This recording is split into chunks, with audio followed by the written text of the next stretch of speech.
안녕하세요. 안녕하세요. 네, 간단한 자기소개 부탁드립니다. 저는 캐서린 한인데요. 한국 비폭력 대화센터에 고문으로 있습니다. 네, 오늘 제가 궁금한 게요. 겉보기엔 평범해 보이지만 자존감이 높은 사람들이 가지고 있는 특징이라고 할 만한 게 어떤 게 있을까요? 자존감이 높은 사람들의 특징이 있다면 우선 이 사람들은 안에 좀 중심이 잡혀 있어요. 중심이 잡혀 있어가지고 자기가 진짜로 뭐를 원하는지, 내 삶의 의미는 뭔지, 내 가치는 뭔지가 잡혀 있는 사람들이에요. 말을 할 때도 자기의 솔직한 말을 좀 할 수가 있어요. 그리고 자기의 약점도 약간 드러내는 거를 겁을 내지 않아요. 약점을 말을 해도 내가 이거는 뭐 약해 보이겠구나 뭐 이렇게 하는 게 아니라 나는 그럴 때 겁도 나. 나는 겁도 나고 말이야. 그래서 이런 말을 충분히 할 수가 있다는 거예요. 그게 참 매력적이에요. 그리고 또 한 가지는 칭찬을 들었을 때 그거 듣고 막 이렇게 올라가는 게 아니라 그렇게 칭찬해 주셔서 고마워요. 그냥 그 사람의 의견이다. 내가 한 말이나 행동에 대해서 이 사람이 이렇게 말을 해주는구나. 그것뿐이에요. 동시에 누가 날 비난을 했을 때 어머 나는 좀 이렇게 내려가는 게 아니라 그냥 내가 한 말이나 행동에 대한 이 사람의 의견이라는 거. 그런 게 좀 자존감이 딱 있는 사람들한테서의 태도인 것 같아요. 네, 이렇게 비난을 들었을 때 네. 어떤 원색적인 비난을 듣고 기분이 나빠지고 그래서 감정적으로 동요가 일어날 것 같거든요. 일어나죠. 예. 막 뒤집어지죠 안에서. 그런데 그 사람이 한 말을 그 사람의 생각일 뿐이야.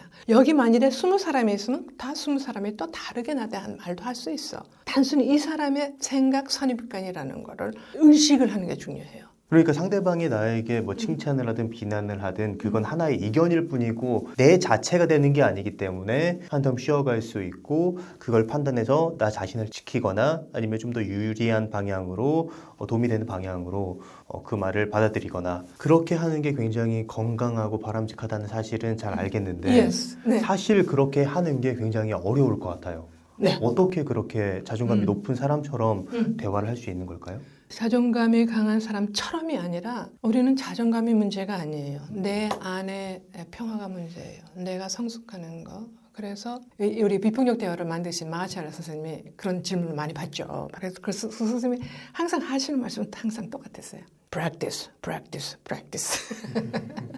좀 연습을 하는 게 중요해요. 왜냐하면 비폭력 대화식으로 대화를 한다는 것이 우리가 배우고 자라면서 배운 그런 대화 방법과 조금 달라요. 그래서 우리가 처음에 비폭력 대화를 시작할 때 그냥 대화 기술로 시작을 하지만 접근을 하지만 우선 그게 필요하니까 대화라는 건 말이라는 건 생각에서 나오고 생각은 의식에서 나오고 그렇기 때문에 조금 시간이 걸려요. 그러나 우리가 이런 비폭력 대화식으로 말을 하기 시작하니까 인간관계가 달라지고 좋아지고 내 삶이 편해지고 확 연습을 하게 되고 쉽게 돼요 사실은.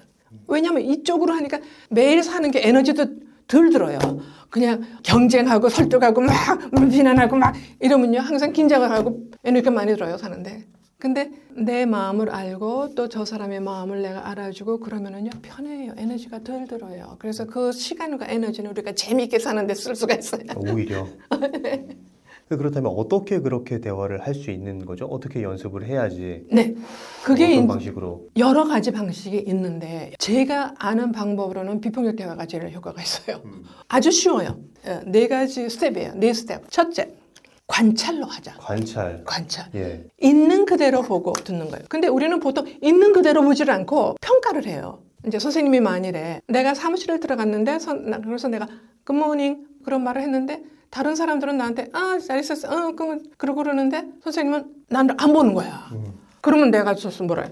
저런 무리한 놈 안으로 기분이 탁 나빠진다고요. 그런데 관찰은 뭔가 하면은 내가 들어가서 인사를 했는데 답을 못 받았을 때 그게 관찰이에요. 있는 그대로 행동이에요. 근데 우리는 평가를 해요. 평가는 저 사람 무리한 사람. 이거는 내 생각이고 평가예요. 그러면 우선 내가 속상해요. 그리고 저 사람을 거리를 두고 보게 돼요. 그래서 우리가 첫 번 비폭력 대화 할 때는 우리가 관찰을 하자.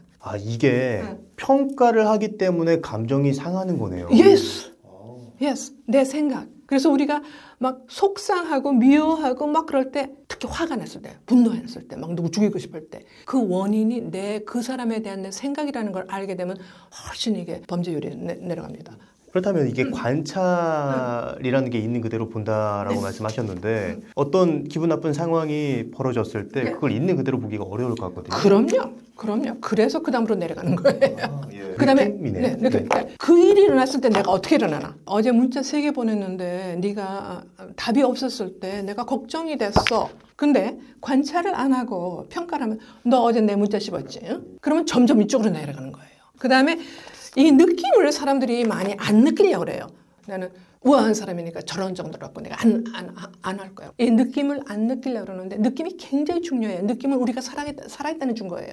그래서 그때는 느낌은 내가 속상했어요. 그 다음에 이 느낌이 왜 중요하냐면은 내한테 뭐가 중요한지 메시지를 주는 거예요. 메시지를 전해주는 거예요. 메시지. 아주 중요한 메신저예요. 근데 여기서 메시지는 뭔가 하면은 욕구예요. 이제 욕구라고 우리가 부르는데 나는 네가 안전한 게 중요했어. 그리고 아직도 우리가 좀 친근하고 친하고 우리가 친밀하다는 관계라는 거를 내가 그런 걸 신뢰할 수 있는 게 중요했어. 그러니까 이게 뭐예요? 이 느낌은 나한테 무슨 메시지를 주는가 하면 나는 얘가 안전한 게 중요하고 얘하고 정말 서로 이렇게 왔다 갔다 하는 이런 친밀한 게 중요하구나. 그런 메시지를 주는 거거든요. 이걸 알게 해주는 거예요. 그래서 우선 관찰을 시작하면 내가 어제 문자 3개 보냈는데 다 없었을 때 내가 섭섭하기도 하고 걱정도 됐어. 왜냐하면은 네가 너 괜찮은지 너 알고 싶었고 너하고 나하고 이렇게 서로 이렇게 인포메이션 왔다 갔다 하고 친한 거라는 걸 내가 좀 믿는 게 중요하거든. 그 다음에 4번째는 부탁을 하는데 이게 굉장히 중요해요. 우리나라에서는 하도 눈치 문화가 잘 발달돼 갖고 부탁들을 안 해요. 내가 말 안 해도 알겠지 하면서 근데 부탁을 해야 돼요. 특히 내 이 욕구를 충족하기 위해서는 부탁을 해야 되는데 여기서의 부탁은 뭔가 하면 내가 이렇게 말할 때 어떻게 들려? 이거예요. 아니면 혹시 너 어저께 무슨 일이 있었어? 이게 이문형으로 되물어보는 게 또 중요한 포인트군요. 굉장히 중요해요. 예. 근데 이게 2가지가 있어요. 부탁은 그렇게 의문형으로 연결하는 부탁이 있고 하나는 행동. 어떤 데는 행동이 필요하거든요. 그럴 때는 행동 부탁을 해야 돼요. 행동 부탁은 뭐죠? 그러니까 실제로 하는 거. 그러니까 행동 부탁은 이거예요. 다음부터는 네가 너무 바쁘면 바빠. 요렇게라도 좀 그냥 써줄 수 있어? 그런 구체적인 행동을 부탁할 수가 있어요. 그런데 첫 번에는 되게 내가 이렇게 말을 하면 그 사람이 좀 기분이 나쁠 수가 있어요. 그러면 그럴 때는 어제 문자 3개 보냈는데 네가 답이 없었을 때 내가 좀 걱정이 되고 섭섭하게 됐거든. 왜냐하면은 나는 네가 안전한지 좀 아는 게 필요했고 우리가 아직도 이렇게 그런 관계라는 거를 아는 게 좋아했거든. 이랬을 때 이 사람이 좀 당황할 수가 있어요. 얘가 무슨 소리 하는 거야? 갑자기. 그럴 때는 무슨 부탁을 하냐면은 야, 내가 이렇게 이런 소리 할 때는 어떻게 들려? 그거는 연결 부탁이에요. 대화를 이어가기 위해서. 그러면은 그 사람이 무슨 말을 하든 간에 그다음에 그랬구나. 그다음에 오해가 해소가 됐어요. 네. 그래서 다시 또 친해졌어. 그러면은 이제 행동 부탁을 해요. 야, 그런데 다음부터는 말이야. 그냥 간단하게라도 땡땡이라도 보내. 네가 시간이 없으면. 그건 할 수 있겠어? 행동 부탁을 할 수가 있어요. 그래서 부탁에는 연결 부탁이 있고 행동 부탁이 있어요. 이게 비폭력 대화에 다예요. 간단하죠? 그럼 이걸 평상시에 연습할 수 있는 방법이 있을까요? 혼자서는 글쎄요. 왜냐하면은 혼자서 하면 우리가 옛날에 하던 습관에 빠져요. 그러니까 옛날에 우리가 배운 소통 방법은 관찰이 아니라 내 생각, 선입관 그런 걸로 너무 익숙해져 있어요. 그걸로 빠져요. 혼자 하면은. 그리고 느낌 대신에 우리는 판단하는 말을 하는 걸 배웠어요. 나는 네가 나를 무시한다고 느껴. 느낌이라는 말은 썼지만 그 안에 들어가는 판단 그거 이제 무슨 느낌인지 알 것 같아요. 그죠? 네. 그런 말이 많아요. 그다음에 욕구도 그냥 나는 삶의 그냥 의미라든지 내 선택에 대해서 존중이 필요해. 그리고 지원이 필요하고 나 정말 연결이 필요하고 정말 내 삶의 의미를 찾아서 창조를 하면서 나 살고 싶어. 근데 욕구 대신에 중요한 거는 욕구가 있을 때 그거를 충족하려는 방법들이 있거든요. 그 수단 방법과 이 욕구를 혼란하기가 굉장히 쉬워요. 그러니까 욕구의 특징은 뭔가 하면 우리가 무슨 행동을 하려고 해도 그 뒤에는 우리가 충족하려는 욕구가 있어요. 제가 지금 여기 와서 선생님과 이렇게 얘기를 하는데 제 욕구는 비폭력 대화를 좀 이렇게 알리는데 도움이 되는 거. 그리고 재미, 호기심 여러 가지가 있어요. 이제 선생님대로 이제 또 오늘 이렇게 하는 데는 욕구가 있어요. 굉장히 중요해요. 근데 이 욕구 우리가 보통 이 욕구에 대해서 몰라요. 그런 교육을 받지 않아서 그래서 우리는 항상 이렇게 드려요. 우리가 무슨 행동을 하려든 간에 뒤에 충족하라는 게 있어요. 이거를 알면 사람들이 그러죠. 네. 나도 내 맘 몰라. 이 욕구, 그래서 이 욕구를 알면 아 내가 그래서 그걸 했구나. 아 그래서 내가 지금 그걸 원하는구나. 뭐가 부글부글 하는데 뭔지 모르겠어요. 아 나는 좀 인정을 받고 싶구나. 아 그래서 내가 좀 약이 올랐구나. 이거를 하면은 내 삶의 원동력이 뭔지 내가 왜 이러는지 그게 좀 명확해져요.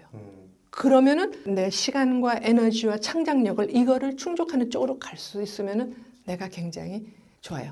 결국에 자기 자신의 내면 속으로 깊게 들어가야 된다라는 생각이 들고 상대방에게 초점을 맞추는 게 아니라 나에게 초점을 맞춰서 내 깊이 들어가서 나의 욕구와 느낌 등을 파악해서 전달하는 방식이지 않나라는 좀 생각이 들었어요. 네. 네. 그래서 비폭력 대화에서는 듣는 게 중요해요. 굉장히 중요해요. 그러나 듣기 전에 우선 내가 내 안이 좀 정리가 돼야 돼요. 그거예요. 확 나면서 저 사람 말이 안 들려요. 내가 내 그 느낌과 욕구로 정리가 됐을 때 내 안에서 여유가 있어요. 저 사람을 있는 그대로 들어줄. 그래서 우선 연습을 하면요 금방 돼요. 오히려. 오히려 이런 비폭력 대화를 연습하면 내 그 안에 있는 내면이 정리가 된다는 말씀이신가요? 그걸 정리하는 게 첫 번 스텝이에요. 그럼 정리는 어떻게 하면 될까요? 만일에 저 사람이 나한테 비난하는 말을 했어요. 이거 뭐 미국에서는 되는 거지 한국에서는 안 돼요. 이런 말을 했을 때 내가 얼른 겁이 나죠. 내가 진짜 모르겠나? 내 삶에 내가 너무나 도움이 됐기 때문에 나누고 싶고 그래서 했는데 나도 좀 이해가 필요하구나. 얼른 그게 들어와요. 그냥 저 사람이 이거 한국에서는 안 돼요. 미국에서는 아닌 거지. 그 말을 듣고 정리가 안 된 상태에서는 어떤 반응이 나가냐면 이 우물안에 개구리 같은 거 그래 오기작 살아봐. 이런 게 네. 나온다고요. 네. 그러나 내가 얼른 저 말을 들으니까 내가 좀 기운이 빠지네. 왜냐면 난 좀 이해를 받고 같이 하고 이 비폭력 대화에 진짜 지금 세계에서 70개국에서 정말 이렇게 많이 하고 있는데 좀 같이 이거를 나눴으면 좋겠다. 그 다음에는 내가 진짜 들을 수 있는 거예요. 진짜 그 사람을 들을 수 있는 거예요. 그러니까 너는 시간과 뭐 돈도 이렇게 쓸 때 정말 우리나라 생활에 도움이 되는 그걸 확신하고 싶은 거지. 그렇게 들어줄 수가 있다는 거죠. 네. 자, 오늘 그럼 많은 말씀 해주셨는데 마지막으로 하고 싶으신 말씀 있으시다면 어떤 게 있을까요? 네. 비폭력 대화에서 아주 중요하게 생각하는 게 하나 있는데 감사해요.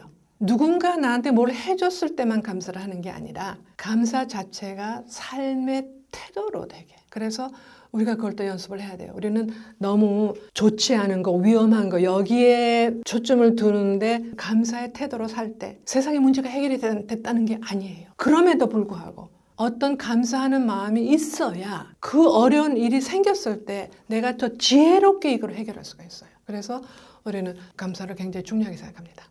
네, 오늘 캐서린 선생님을 모시고 우리의 자존감을 비폭력 대화를 통해서 높이는 방법에 대한 이야기를 나눴습니다. 그럼 오늘의 심리학은 여기까지 하도록 하겠습니다. 좋은 말씀 해주셔서 감사합니다. 감사합니다.